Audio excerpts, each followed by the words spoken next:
Welcome to grace path. ഗർഭിണികൾക്കും നവജാത ശിശുക്കൾക്കുമൊക്കെ സാധാരണയായി ചെയ്യപ്പെടുന്ന ഒരു ബ്ലഡ് ടെസ്റ്റാണ് കൂംസ് ടെസ്റ്റ്. എന്താണ് കൂംസ് ടെസ്റ്റ്? ഏതൊക്കെ അവസരങ്ങളിലാണ് ഇത് ചെയ്യപ്പെടുന്നത്? ഗർഭിണികൾക്കും നവജാത ശിശുക്കൾക്കും പുറമെ മറ്റുള്ളവർക്ക് ഈ ടെസ്റ്റുകൾ ചെയ്യേണ്ടി വരുന്നത് എപ്പോഴൊക്കെയാണ്? ഇത്തരം കാര്യങ്ങളാണ് ഈ വീഡിയോയിൽ പ്രതിപാദിക്കുന്നത്. കൂംസ് ടെസ്റ്റിനെ പറ്റി മനസ്സിലാക്കാൻ ആദ്യം ആൻറ്റിജൻസ്, ആൻറ്റിബോഡീസ് ഇവയെ പറ്റി പഠിക്കാം. നമ്മുടെ ശരീരത്തിലേക്ക് കടന്നു വരുന്ന അന്യപദാർത്ഥങ്ങൾ, ഉദാഹരണമായി ബാക്ടീരിയ, വൈറസ്, ഫംഗസ്, അലർജൻസ് ഇവയൊക്കെയാണ് പൊതുവെ ആൻറ്റിജൻസ് എന്ന് വിശേഷിപ്പിക്കുന്നത്. നമ്മുടെ ശരീരത്തിലും ആൻറ്റിജൻസ് ഉണ്ട്. ഇവയെ സെൽഫ് ആൻറ്റിജൻസ് എന്നാണ് പറയുക. നമ്മുടെ ശരീരത്തിനുള്ളിലേക്ക് പുറത്തുനിന്ന് വരുന്ന ആൻറ്റിജൻസിനെതിരെ നമ്മുടെ രോഗപ്രതിരോധ വ്യവസ്ഥ പുറപ്പെടുവിക്കുന്ന പ്രോട്ടീനുകളാണ് ആൻറ്റിബോഡീസ്.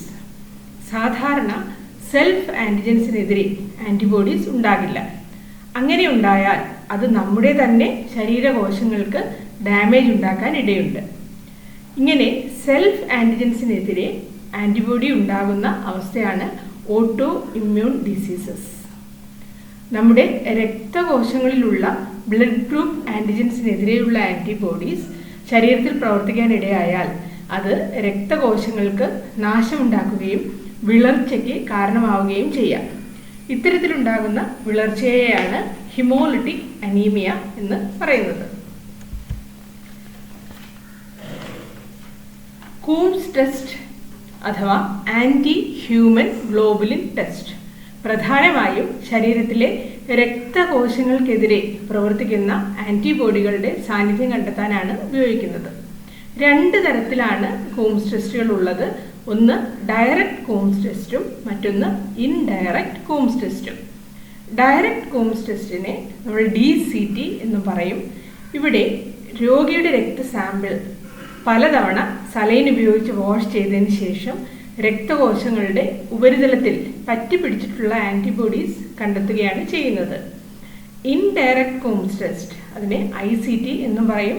ഇവിടെ രോഗിയുടെ രക്തസാമ്പിളിൽ നിന്നും സിറം എന്നാൽ രക്തത്തിൻ്റെ ലിക്വിഡ് പോർഷൻ, അതിനെ സെപ്പറേറ്റ് ചെയ്ത് അതിൽ രക്തകോശങ്ങളെ അറ്റാക്ക് ചെയ്യാൻ സാധ്യതയുള്ള ആൻറ്റിബോഡി ഉണ്ടോ എന്ന് കണ്ടെത്തുന്ന ടെസ്റ്റാണിത്. ഇനി സെൻസിറ്റൈസേഷൻ, അഗ്ലൂട്ടിനേഷൻ, ഹിമോളിസിസ്, ഇങ്ങനെ 3 ടേംസ്. ഇവ കൂടി എന്താണെന്ന് നമുക്ക് പരിശോധിക്കാം. രക്തകോശങ്ങളിലെ ആൻറ്റിജനിലേക്ക് ആൻറ്റിബോഡി അറ്റാച്ച് ചെയ്യപ്പെടുന്ന ആ പ്രോസസ്സിനെയാണ് നമ്മൾ സെൻസിറ്റൈസേഷൻ എന്ന് പറയുന്നത്. ഇങ്ങനെ സെൻസിറ്റൈസ്ഡ് ആയ റെഡ് സെൽസ് ഒരു ചെയിൻ പോലെ ഫോം ചെയ്താണ് അഗ്ലൂട്ടിനേഷൻ ഉണ്ടാവുക. ഇങ്ങനെ അഗ്ലൂട്ടിനേറ്റഡ് ആയ റെഡ് ബ്ലഡ് സെൽസ് പിന്നീട് റപ്ചർ ചെയ്ത് അവ വിളർച്ചയ്ക്ക് കാരണമാകും. ഈ പ്രോസസ്സിനെയാണ് ഹിമോളിസിസ് എന്ന് പറയുന്നത്.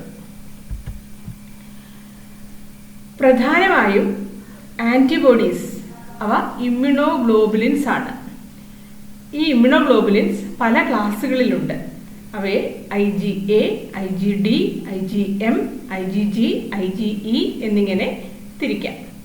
ഇവയിൽ IgG ആൻറ്റിബോഡികൾക്ക് സെൻസിറ്റൈസേഷൻ ഉണ്ടാക്കാൻ കഴിയുമെങ്കിലും അഗ്ലൂട്ടിനേഷൻ ഉണ്ടാക്കാൻ സ്വയം കഴിയില്ല.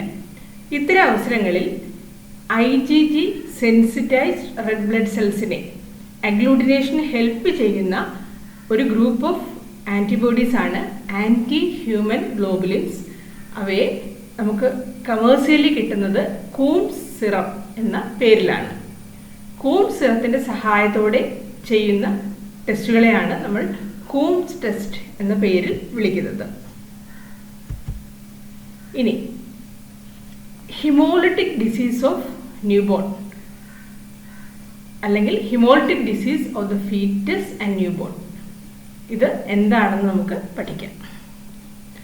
RH നെഗറ്റീവ് രക്തഗ്രൂപ്പുള്ള സ്ത്രീകൾ ഗർഭിണിയാവുകയും കുഞ്ഞ് RH പോസിറ്റീവ് രക്തഗ്രൂപ്പ് ഉള്ളവരാവുകയും ചെയ്യുകയാണെങ്കിൽ കുഞ്ഞിന് വരാവുന്ന ഒരു സങ്കീർണതയാണ് ഹിമോളിറ്റിക് ഡിസീസ് ഓഫ് ന്യൂബോൺ.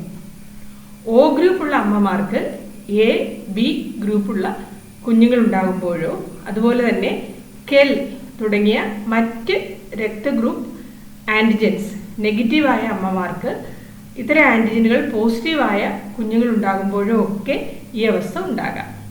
അമ്മയിലില്ലാത്ത ആൻറ്റിജൻ കുഞ്ഞിന് ലഭിക്കുന്നത് പിതാവിൽ നിന്നായിരിക്കും. ഈ ഒരു ചിത്രത്തിൻ്റെ സഹായത്തോടെ നമുക്കിത് കൂടുതൽ മനസ്സിലാക്കാനായിട്ട് ശ്രമിക്കാം. ഇവിടെ അമ്മയുടെ ചുവന്ന രക്താണുക്കളിൽ കാണാത്ത ഒരു ബ്ലഡ് ഗ്രൂപ്പ് ആൻറ്റിജൻ കുഞ്ഞിൻ്റെ രക്തകോശങ്ങളിലുണ്ട്.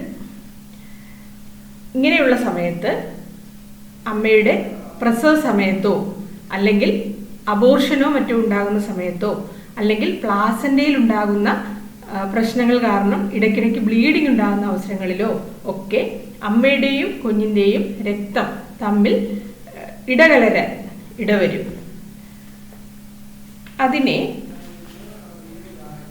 അതിനെ തുടർന്ന് കുഞ്ഞിൻ്റെ രക്തകോശങ്ങളിലെ ആൻറ്റിജൻ അതിനെതിരെ അമ്മയുടെ ശരീരത്തിൽ ആൻറ്റിബോഡി ഉണ്ടായി വരാം.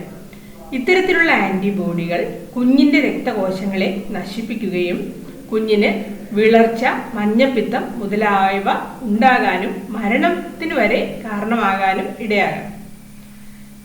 അമ്മമാരുടെ ശരീരത്തിൽ ഇത്തരത്തിലുള്ള ആൻറ്റിബോഡികൾ രക്തമാറ്റം ചെയ്യുന്നതിലൂടെ, അതായത് ബ്ലഡ് ട്രാൻസ്ഫ്യൂഷനിലൂടെയോ അല്ലെങ്കിൽ അവയവ മാറ്റത്തിലൂടെയോ ഒക്കെ ഉണ്ടാകാൻ ഇടയുണ്ട്.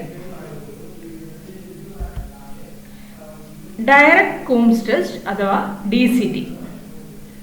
ഹിമോളിറ്റിക് ഡിസീസ് ഓഫ് ന്യൂബോൺ ഉണ്ടോ എന്നറിയാൻ കുഞ്ഞിൻ്റെ രക്തസാമ്പിൾ കളക്ട് ചെയ്ത് നന്നായി സലൈൻ ഉപയോഗിച്ച് വാഷ് ചെയ്ത് രക്തകോശങ്ങളിൽ പറ്റിപ്പിടിച്ചിട്ടുള്ള ആൻറ്റിബോഡി കൂംസ് സിറത്തിൻ്റെ സഹായത്തോടെ കണ്ടെത്തുന്ന ടെസ്റ്റാണ് ഡയറക്റ്റ് കൂംസ് ടെസ്റ്റ് അഥവാ DCT. ഇനി ഇൻഡയറക്റ്റ് കൂംസ് ടെസ്റ്റ് അഥവാ ICT. ഇവിടെ അമ്മയുടെ രക്തസാമ്പിൾ ശേഖരിച്ച് അതിൽ നിന്നും സീറം, അതായത് ബ്ലഡിൻ്റെ ലിക്വിഡ് പോർഷൻ വേർതിരിച്ച് അതിൽ കുഞ്ഞിൻ്റെ രക്തകോശങ്ങൾക്കെതിരെ പ്രവർത്തിക്കാൻ സാധ്യതയുള്ള ആൻറ്റിബോഡിയുടെ സാന്നിധ്യം കണ്ടെത്താനുള്ള ടെസ്റ്റാണിത്. ഇതിനായി കണ്ടെത്തേണ്ട ആൻറ്റിബോഡിക്ക് എതിരായുള്ള ആൻറ്റിജൻ അടങ്ങിയ O രക്തകോശങ്ങളും കൂംസ് സിറവും ഉപയോഗിക്കും. ഇനി ഈ കൂംസ് ടെസ്റ്റിൻ്റെ ക്ലിനിക്കൽ സിഗ്നിഫിക്കൻസ് എന്തൊക്കെയാണ്? ഹിമോളിറ്റിക് ഡിസീസ് ഓഫ് ന്യൂബോണിന് പുറമെ മറ്റനേക അവസരങ്ങളിലും കൂംസ് ടെസ്റ്റ് ഉപയോഗിക്കുന്നുണ്ട്. ഉദാഹരണമായിട്ട് നമ്മുടെ SLE, സിസ്റ്റമിക് ലൂപ്പസ് എറിത്തിമെറ്റോസിസ്, നമ്മൾ ലൂപ്പസ് രോഗം എന്ന് പറയും, അതൊരു ഓട്ടോ ഇമ്മ്യൂൺ ഡിസീസാണ്. ഇവിടെ നമ്മൾ ഈ കൂംസ് ടെസ്റ്റ് അതിൻ്റെ ഒരു ഡയഗ്നോസ്റ്റിക് ടെസ്റ്റായിട്ട് ഉപയോഗിക്കാറുണ്ട്. അതുപോലെ തന്നെ ഓട്ടോ ഇമ്മ്യൂൺ ഹിമോലിറ്റിക് അനീമിയ, അതായത് നമ്മുടെ ശരീരത്തിലെ രക്തകോശങ്ങളിലെ ആൻറ്റിജനെതിരെയുള്ള ആൻറ്റിബോഡി നമ്മുടെ ശരീരത്തിൽ തന്നെ ഉണ്ടാവുകയും അങ്ങനെ രക്തകോശങ്ങൾക്ക് ഡാമേജ് ഉണ്ടായി വിളർച്ച ഉണ്ടാവുകയും ചെയ്യുന്ന ഒരു രോഗമാണ് ഓട്ടോ ഇമ്മ്യൂൺ ഹിമോലിറ്റിക് അനീമിയ. ഇത് കണ്ടെത്താൻ രോഗിയുടെ രക്തസാമ്പിളിൽ നമുക്ക് ഡയറക്റ്റ് കൂംസ് ടെസ്റ്റും ഇൻഡയറക്റ്റ് കൂംസ് ടെസ്റ്റും ചെയ്യേണ്ടതായിട്ട് വരും. അതുപോലെ തന്നെ ഇതുപോലെ ഹിമോളിറ്റിക് അനീമിയ ഉണ്ടാകുന്ന ചില മരുന്നുകളുണ്ട്. ഇത്തരം മരുന്നുകൾ മൂലമുണ്ടാകുന്ന ഹിമോളിറ്റിക് അനീമിയ ഡയഗ്നോസ് ചെയ്യാനും കൂംസ് ടെസ്റ്റുകൾ നമ്മെ സഹായിക്കും. അതുപോലെ കൂംസ് ടെസ്റ്റുകൾ വളരെയധികം ഉപയോഗിക്കുന്ന മറ്റൊരു അവസരമാണ് ക്രോസ് മാച്ചിങ്. നമുക്കറിയാം, ഹോസ്പിറ്റലിലൊക്കെ നമ്മൾ ചെന്ന് കഴിഞ്ഞാൽ ബ്ലഡ് ട്രാൻസ്ഫ്യൂഷൻ ചെയ്യുന്നതിന് മുമ്പ് ഈ രോഗിയുടെ രക്തവും ഡോണറുടെ രക്തവും തമ്മിൽ മാച്ച് ആണോ എന്ന് കണ്ടെത്താനുള്ള ടെസ്റ്റിൻ്റെ പേരാണ് ക്രോസ് മാച്ചിങ് അഥവാ കോമ്പാറ്റിബിലിറ്റി ടെസ്റ്റ്. ഈ ടെസ്റ്റിലും വ്യാപകമായി ഈ കൂംസ് ടെസ്റ്റുകൾ ഉപയോഗിക്കുന്നുണ്ട്. പിന്നെ കൂംസ് ടെസ്റ്റുകൾ ഉപയോഗിക്കുന്ന മറ്റൊരു അവസരമാണ് ബ്ലഡ് ട്രാൻസ്ഫ്യൂഷന് ശേഷം രോഗിക്ക് എന്തെങ്കിലും തരത്തിലുള്ള റിയാക്ഷൻ ഉണ്ടാവുകയാണെങ്കിൽ അതിൻ്റെ കാരണം കണ്ടെത്താനുള്ള ടെസ്റ്റുകളുടെ ഭാഗമായിട്ടും ഈ കൂംസ് ടെസ്റ്റ് ഉപയോഗിക്കുന്നുണ്ട്. അതേസമയം തന്നെ രക്തത്തിലെ പ്രോട്ടീൻ ഉയർന്നിരിക്കുന്ന ആളുകളിൽ, അതുപോലെ HIV, മലേറിയ, HCV ഇതുപോലെയുള്ള ചില ഇൻഫെക്ഷൻസ് ഉള്ള ആളുകളിലൊക്കെ ഈ കൂംസ് ടെസ്റ്റ് ഫോൾസ് പോസിറ്റീവായിട്ട് വരാൻ ഇടയുണ്ട്. അതുപോലെ തന്നെ നവജാത ശിശുക്കളിൽ നമ്മൾ ഡയറക്റ്റ് കൂംസ് ടെസ്റ്റ് ചെയ്യുമ്പോൾ അവരുടെ പൊക്കിൾക്കൊടിയിൽ നിന്നാണ് ടെസ്റ്റിനായിട്ട് നമ്മൾ ബ്ലഡ് എടുക്കുന്നതെങ്കിൽ പൊക്കിൾക്കൊടിയിലെ വാട്ടൻസ് ജെല്ലി ഈ ബ്ലഡ് സാമ്പിളുമായിട്ട് മിക്സ് ആവാൻ ഇടയായാൽ അത് ഫോൾസ് പോസിറ്റീവ് റിയാക്ഷൻ തരാൻ സാധ്യതയുണ്ട്. ഇങ്ങനെ ഫോൾസ് പോസിറ്റീവ് ഉണ്ടാകാനുള്ള സാധ്യത ഉള്ളതുകൊണ്ട് തന്നെ വളരെ ശ്രദ്ധിച്ചു വേണം നമ്മൾ ഈ കോംസ് ടെസ്റ്റ് ചെയ്യാനും ഇൻ്റർപ്രറ്റ് ചെയ്യാനും. കാരണം ഹിമോളിറ്റിക് ഡിസീസ് ഓഫ് ന്യൂബോണിന് ഫലപ്രദമായ ഒരു പ്രതിരോധ മാർഗം അല്ലെങ്കിൽ ചികിത്സ ലഭ്യമാണ്. അത് ഇമ്മ്യൂണോഗ്ലോബുലിൻ ചികിത്സയാണ്.